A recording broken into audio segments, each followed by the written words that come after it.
Cancer से जूझ रहे ऑटो चालक पिता, बेटी शाइना ने मेरिट से लगाया मरहम, रिश्तेदारों ने की आर्थिक सहायता।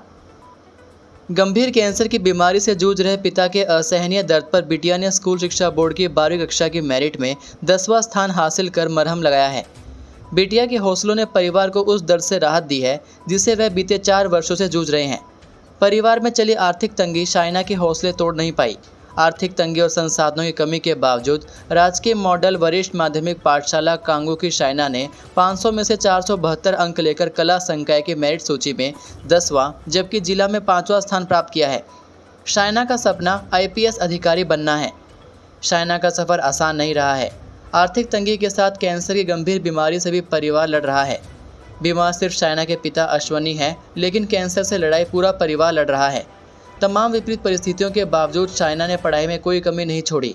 स्कूल के साथ साथ ऑनलाइन माध्यम से पढ़ाई करके तैयारी को मजबूत किया और यह मुकाम हासिल किया। शाइना के पिता अश्वनी ऑटो चालक हैं, जबकि माता कंचन देवी गृहिणी हैं। अश्वनी दिल्ली में ट्रक चालक थे, लेकिन 4 साल पहले 2021 में पीठ के असहनीय दर्द के कारण वह ट्रक नहीं चला पा रहे थे। जांच में 3री स्टेज की कैंसर का पता चला और नौकरी भी छूट गई।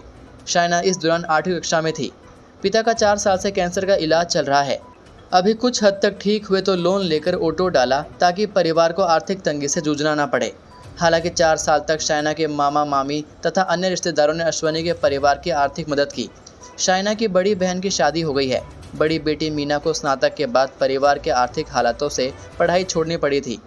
मामा सुरेंद्र भट्टी ने शाइना से कहा था कि यदि वह 12वीं में 90% से अधिक अंक लाएगी तो आगे की पढ़ाई का खर्चा वह उठाएंगे।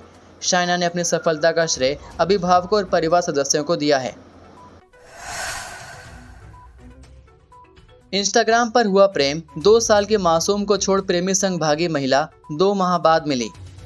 सोशल मीडिया के दौर में जहां एक और यह प्लेटफॉर्म लोगों को जोड़ने का माध्यम बन रहे हैं, वहीं दूसरी ओर कई बार ये संबंधों की नींव को हिला देने वाली घटनाओं का कारण भी बनते हैं। हिमाचल प्रदेश के हमीरपुर जिले के भोरंज उपमंडल में सामने आया एक मामला समाज और परिवार के मूल्यों पर गंभीर प्रश्न खड़ा कर रहा है। भोरंज के एक ग्रामीण क्षेत्र से संबंध रखने वाली एक महिला ने इंस्टाग्राम पर एक युवक से संपर्क साधा और कुछ ही समय में दोनों के बीच प्रेम संबंध स्थापित हो गए। लेकिन इस प्रेम में डूबी महिला ने अपनी जिम्मेदारियों को इस हद तक नजरअंदाज किया कि उसने अपनी 2 वर्ष की मासूम बच्ची को घर में अकेला छोड़ दिया और चुपचाप घर से निकलकर अपने प्रेमी के साथ फरार हो गई। परिजनों ने बताया कि 2 फरवरी 2025 की रात बच्चे के लगातार रोने की आवाजें सुनकर जब वे महिला के कमरे में पहुंचे तो उन्होंने पाया कि महिला वहां मौजूद नहीं थी। काफी तलाश करने के बाद भी जब महिला का कुछ पता नहीं चला तो 26 फरवरी को परिजनों ने भोरंज थाने में महिला की गुमशुदगी की रिपोर्ट दर्ज करवाई। पुलिस अधीक्षक भगत सिंह ठाकुर के अनुसार मामले की गंभीरता को देखते हुए भोरंज पुलिस टीम ने जाँच तेज कर दी। डिजिटल साक्ष्यों और सोशल मीडिया के जरिए जाँच करते हुए पुलिस को पता चला कि महिला का संपर्क लुधियाना के एक युवक से हुआ था, जिससे उसकी जान पहचान इंस्टाग्राम के जरिए हुई थी। जांच में सामने आया कि दोनों वर्तमान में हरियाणा के गुरुग्राम में एक किराए के मकान में रह रहे हैं। लगातार प्रयासों के बाद पुलिस ने महिला को 17 मई की देर शाम गुरुग्राम से बरामद किया। महिला को सुरक्षित वापस लाया गया और कानूनी कार्रवाई पूरी करने के बाद उसे उसके परिजनों के हवाले कर दिया गया। पुलिस का कहना है कि मामले में अभी जाँच जारी है और आवश्यकता पड़ने पर संबंधित युवक से भी पूछताछ की जा सकती है। रेन शेल्टर में बैठ ग्राहक का इंतजार कर रहा था नशा तस्कर, बड़ी खेप संग धरा। हिमाचल प्रदेश में बढ़ते नशे के प्रचलन को रोकने के लिए पुलिस ने विशेष अभियान चलाया हुआ है, जिसमें पुलिस को आए दिन सफलता भी मिल रही है। ऐसे एक बड़ी सफलता हिमाचल के कांगड़ा जिला में पुलिस को मिली। पुलिस की एंटी नारकोटिक टास्क फोर्स ने एक व्यक्ति को 5 किलो से भी अधिक चरस के साथ गिरफ्तार किया है। व्यक्ति को रेन शेल्टर में गिरफ्तार किया गया। माना जा रहा है कि आरोपी यहां पर अपने किसी ग्राहक का इंतजार कर रहा होगा। दरअसल कांगड़ा जिला के बैजनाथ उपमंडल के तहत आते मुल्तान में पुलिस विशेष गश्त कर रही थी। इसी दौरान पुलिस ने एक व्यक्ति को 5 किलो 208 ग्राम चरस के साथ गिरफ्तार किया। आरोपी की पहचान 60 वर्षीय ताराचंद पुत्र बेली राम निवासी गांव त्यून, डाकघर डोगरी, तहसील व जिला कुल्लू के रूप में हुई।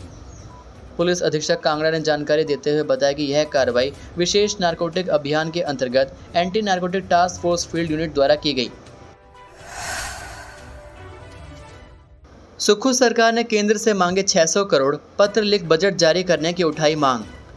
हिमाचल प्रदेश में महात्मा गांधी राष्ट्रीय ग्रामीण रोजगार गारंटी अधिनियम के तहत चल रहे विकास कार्य ठप हो गए हैं।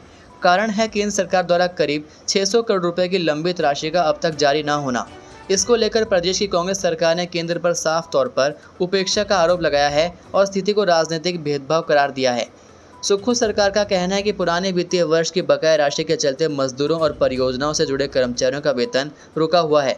साथ ही निर्माण सामग्री की भी भारी देनदारी अटकी पड़ी है। ऐसे में हिमाचल की सुक्खू सरकार ने केंद्र को पत्र लिखकर मनरेगा के करीब 600 करोड़ रुपए जारी करने की मांग उठाई है। मनरेगा के तहत केंद्र सरकार ने निर्देश दिए हैं कि इसके लिए अलग बैंक खाते खोले जाएं ताकि फंड का उपयोग केवल इसी योजना के लिए हो।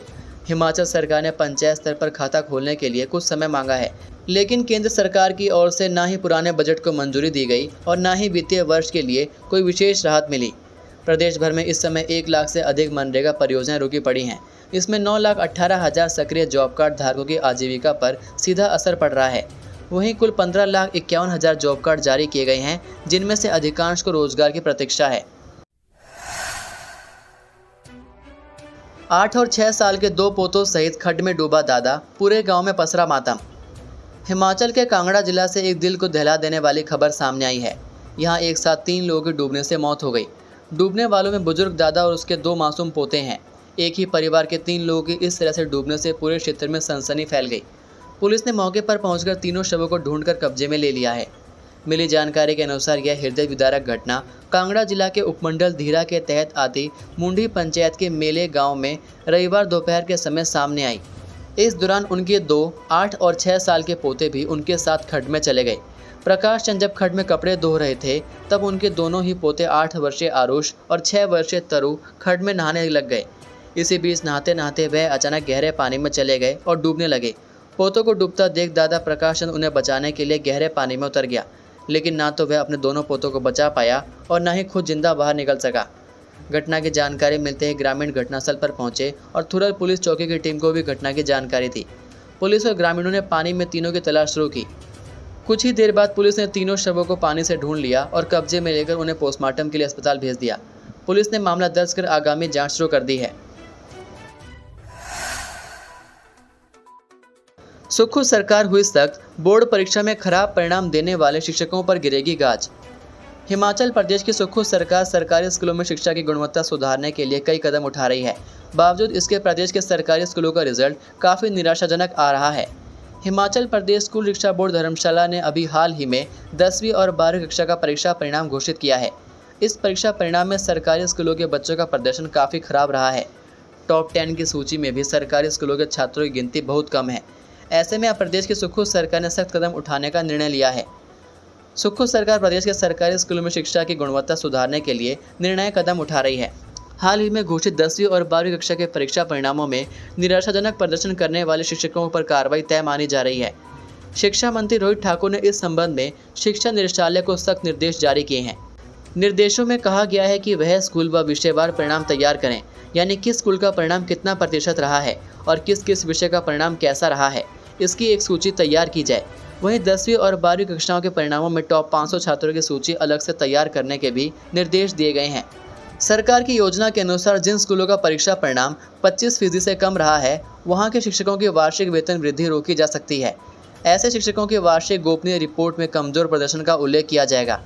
पूरे राज्य में स्कूलवार और विषयवार परीक्षा परिणामों का विश्लेषण कराया जाएगा। हिमाचल में पकड़ा फर्जी अभ्यर्थी, दूसरे की जगह दे रहा था जेएसए की परीक्षा, ऐसे हुआ शक। हिमाचल प्रदेश में सरकारी नौकरी पाने के लिए कुछ युवा गलत रास्ता भी अपनाने लगे हैं।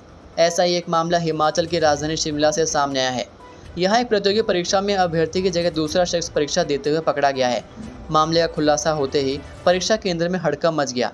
वहीं पुलिस ने दूसरे की जगह पेपर दे रहे युवक को हिरासत में लेकर आगामी जाँच शुरू कर दी है। दरअसल हिमाचल प्रदेश की राजधानी शिमला में आयोजित जूनियर सेक्रेटरीट असिस्टेंट परीक्षा में शनिवार को एक बड़ा फर्जीवाड़ा सामने आया। भराड़ी क्षेत्र के एक परीक्षा केंद्र में एक युवक को उस समय रंगे हाथों पकड़ लिया गया जब वह किसी और की जगह परीक्षा देने पहुंचा था। परीक्षा केंद्र अधीक्षक की सतर्कता और जांच के चलते यह धोखाधड़ी समय रहते पकड़ी गई। हिमाचल परिवहन विभाग ने अर्जित किया 912 करोड़ का राजस्व, केंद्र से 18.7 करोड़ की अवार्ड मनी। हिमाचल प्रदेश परिवहन विभाग ने वित्त वर्ष 2024-25 में 912 करोड़ का राजस्व अर्जित किया है, जो पिछले वर्ष से 132 करोड़ रुपए अधिक है। आगामी वित्त वर्ष में इसमें और इजाफा होगा और 1000 करोड़ के राजस्व अर्जित करने का लक्ष्य रखा है। यह जानकारी शिमला में डिप्टी सीएम मुकेश अग्निहोत्री ने पत्रकार वार्ता के दौरान दी। डिप्टी सीएम ने कहा कि विभाग की अच्छे कार्यप्रणाली के चलते केंद्र सरकार से भी 18.7 करोड़ अवार्ड मनी मिली है। डिप्टी सीएम मुकेश अग्निहोत्री ने कहा कि परिवहन विभाग ने बाहरी राज्यों से आने वाली गाड़ियों के लिए स्पेशल रोड टैक्स लगाया है, जिससे अब तक 17 करोड़ की कमाई हुई है। लेकिन कुछ लोगों ने 2 साल का समय देने के बाद भी अभी टैक्स नहीं दिया है।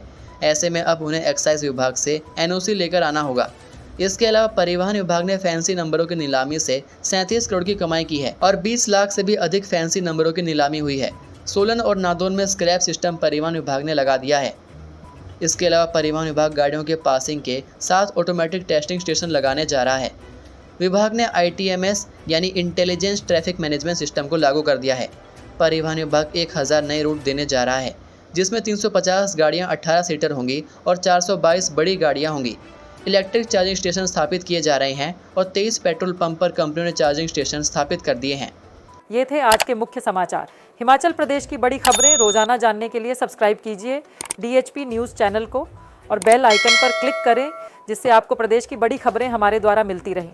वीडियो को लाइक और शेयर ज़रूर कीजिए और आप हमारी वीडियो कौन से शहर से देख रहे हैं नीचे कमेंट करके ज़रूर बताइए। वीडियो में अंत तक बने रहने के लिए आपका बहुत बहुत धन्यवाद। जय हिंद, जय भारत, जय हिमाचल।